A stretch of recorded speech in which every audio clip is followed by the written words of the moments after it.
श्री स्वामी समर्थ मित्रांनो, आपल्या स्वामी सेवा या चॅनलवरती तुमचे मनापासून स्वागत आहे। काल आपण पूर्ण केला अध्याय 18। आज आपण सुरुवात करूया आपल्या 19व्या अध्यायाला।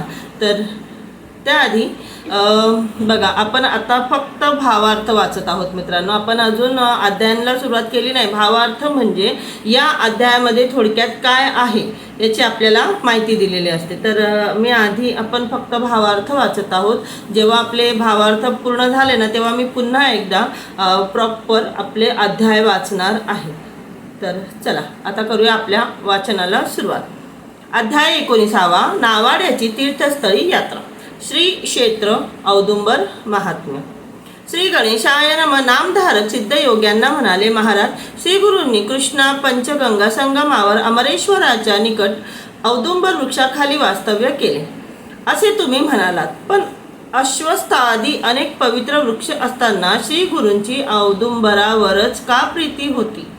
असे प्रश्न आपल्याला पण पडतात की औदुंबराच्या झाडाचं स्वामी सेवेत किंवा दत्तगुरूंच्या सेवेमध्ये इतकं महत्त्व का बरं असेल? इतरही झाडं आहेत, मग औदुंबराचंच वृक्ष का? तर आपल्या पण प्रश्नाचं उत्तर आपल्याला इथे आज मिळणार आहे। ते म्हणाले, पूर्वी नृसिंह अवतार घेऊन विष्णूंनी आपल्या नखांनी हिरण्यकश्यपूचे पोट फाडून त्यांचा वध केला होता। त्यांच्या पोटात विष असल्यामुळे विष्णूंच्या हाताच्या बोटांचा व नखांचा दाह होऊ लागला।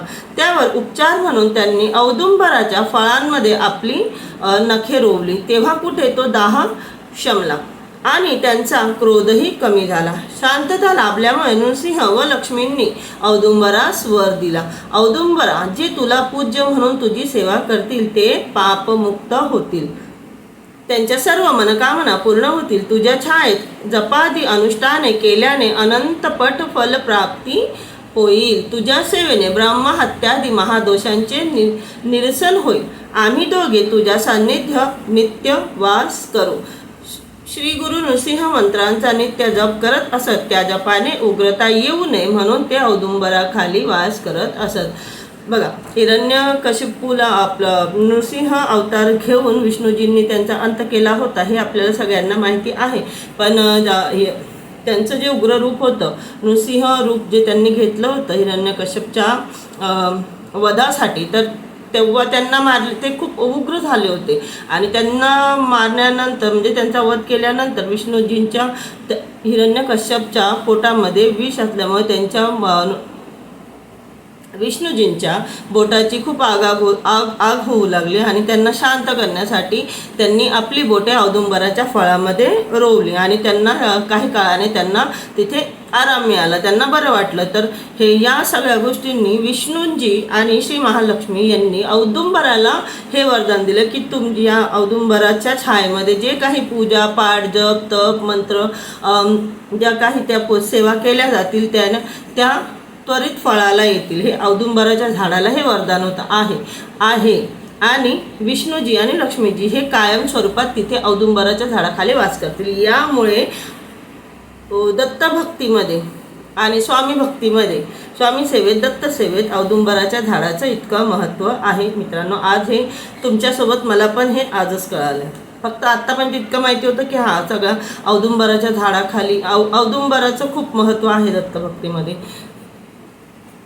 अमरेश्वर सान्निध्य 64 योगिनींचा वास होता। त्या रोज दुपारी श्री रूपाने श्री गुरूंच्या दर्शनास येत असत आणि त्यांना आपल्या स्थानी नेत असत। त्यांच्या पूजेचा नैवेद्याचा स्वीकार करून श्री गुरु परत औदुंबरापाशी येत असत। एकदा एक नावाडी शेताची राखण करीत होते। योगिनी श्री गुरु समवेत नदीपाशी आल्या तेव्हा प्रवाह दुभंगला आणि सर्वांनी आत प्रवेश केला करताच तो पूर्ववत झाला। काही वेळाने श्री गुरु त्यातून एकटेच बाहेर आले। हे सर्व पाहून नावाड्यांना मोठे नवलच वाटले। त्यांनी श्री गुरूंविषयी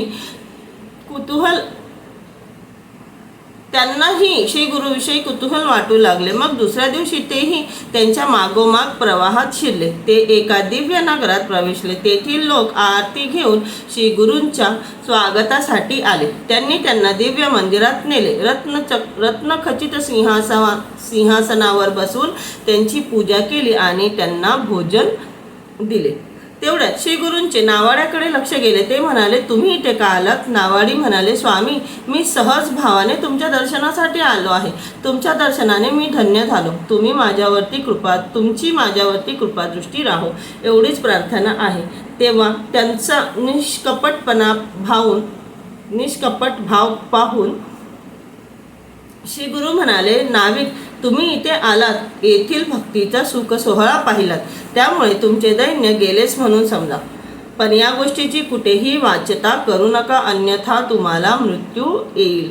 श्री गुरु जे गुप्त रूपात राहत होते, जरी ते गुप्त रूपात राहत होते, पण त्या वेळोवेळी त्यांच्या ज्या 64 योगिनी ज्या त्यांच्या सेवा करायच्या, त्या वेळोवेळी तिथे येऊन त्यांच्या सेवा, त्यांची जी पूजा वगैरे आहे ते करून जायच्या. एक दिवशी तो सगळा सोहळा हा या नावाड्याने पाहिला आणि त्यांना म्हणजे त्यांच्या समोर ते सगळं दिसलं ते की हे कोणीतरी मोठे आहेत वगैरे. आणि मग त्यांनी ते पाहिल्यानंतर स्वामी म्हणजे गुरु त्यांना म्हणाले की तुम्ही आता पाहिला तर आहे, तर आता तुम्ही हा सगळा सोहळा पाहिला आहे, तर या कृपेने तुमचे सगळं दारिद्र्य वगैरे निघून जाईल. परंतु जर तुम्ही हे सगळं, कारण की मनुष्याचा गुण असतो, त्याच्या पोटामध्ये काही राहत नाही, तो नक्कीच सगळीकडे सांगणार ते, असं श्री गुरूंना माहिती तर होतं.